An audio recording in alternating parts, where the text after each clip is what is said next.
Hello engineers, welcome back to yet another lecture on shear force diagram for cantilever beams. In today's session, we are going to draw a shear force diagram for a cantilever beam which has got a loading like this. The intensity of the loading varies from 0 at the free end to W at the fixed end. And we have to draw the shear force diagram for this.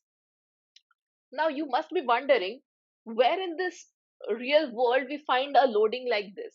So let me first tell you where you will find such loadings. Definitely not in the case of beams like this, but whenever you encounter a problem on fluid mechanics where you will get a dam such like this retaining structure, anything like this, which represents a cantilever beam, and there is a fluid over there. So the stresses of the fluid is like this, and the forces of the fluid act normal to it. So this is the case where you will find such loadings. So it is very important question, and you will find its application in fluid mechanics and in soil mechanics as well. Now without further ado, let's start our question. So there is a beam with load intensity W at the free fixed end, and the intensity is 0 at the free end, and we are supposed to draw the shear force diagram. So what we will do, we'll cut a section like this, definitely XX. Now we have to find what is the intensity of the loading over here. Let the intensity of the loading be Wx, okay, and this section is at a distance of suppose small x from the free end. Now you can see there are two triangles over here. Let me name these triangles A, B and O over here, and CDO.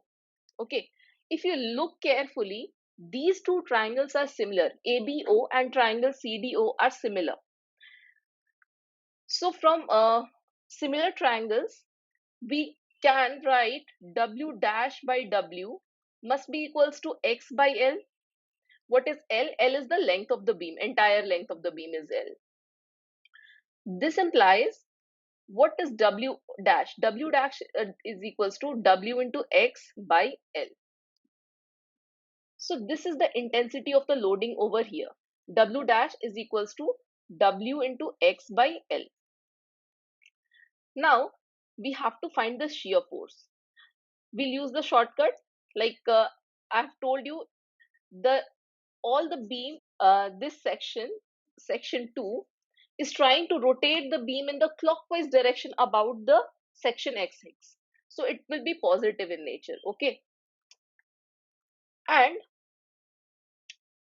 what is the this is the intensity of loading W dash, which is acting here at XX section. But what is the total load at the XX section?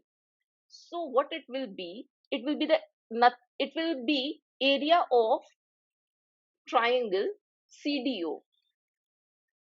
This is the total load acting on the section XX.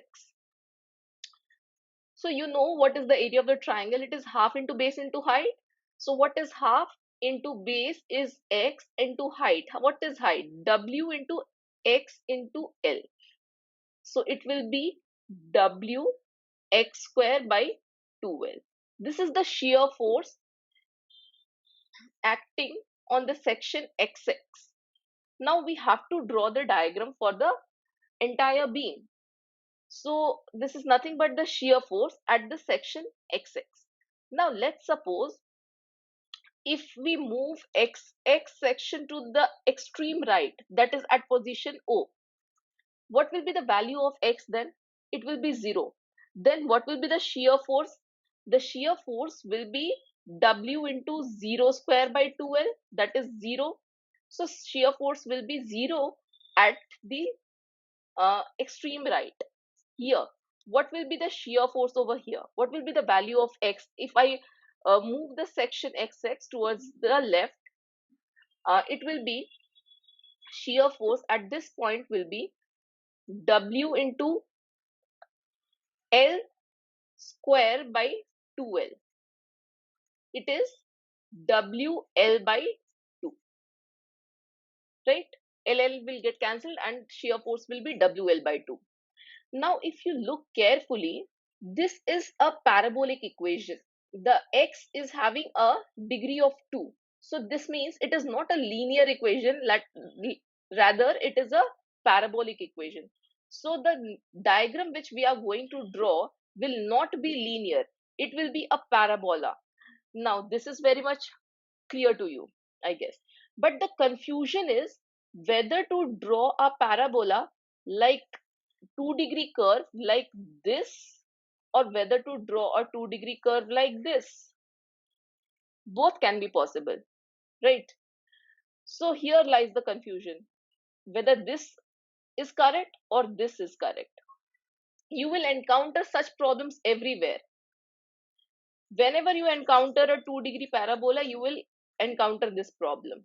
How to identify whether the parabola is concave or convex? So my focus is to tell you which one is correct. So first, let's draw a simple line first. Linear. Let's draw a linear thing first. And let me make it dashed one. Okay. So this is a dashed line. So we have to check whether the parabola will be concave or convex in nature. So for that, this point is WL by 2. WL by 2. This is 0. At the midsection, that is at L by 2, you check what is the value of this point. It is very easy. If it is linear, from the similar triangles you can find it. What will be this? So let it be y. I'm making it simpler. If you can solve it mentally, it's good. But if you cannot, so I'm making it simpler. Let this be y. So y by this length, WL by 2, WL by 2 must be equals to L by 2 by L, right? This implies y is equals to this L and this L will get cancelled out and we'll get WL by 4. This is just half of this, right? So it will be WL by 4. Had it been linear, this point would have been WL by 4. Now, from the equation, what is the actual value of the shear force at the distance L by 2? How we will do that? We'll put the value of x as L by 2 and check. So if we put the value of x as L by 2, what we will get is this quantity, W L square by 2L into 4, right? So L and L will get cancelled out and we'll get WL by 8, right? So the actual quantity is WL by 8. And if it had been linear, point will be WL by 4. So definitely WL by 8 is less than WL by 4. So it will come somewhere like here, right? It is half of WL by 4. So definitely our parabola will pass like this. It will be concave upwards.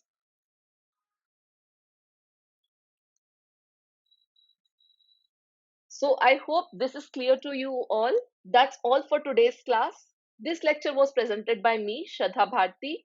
If you like the lecture, don't forget to give a thumbs up and follow me for more.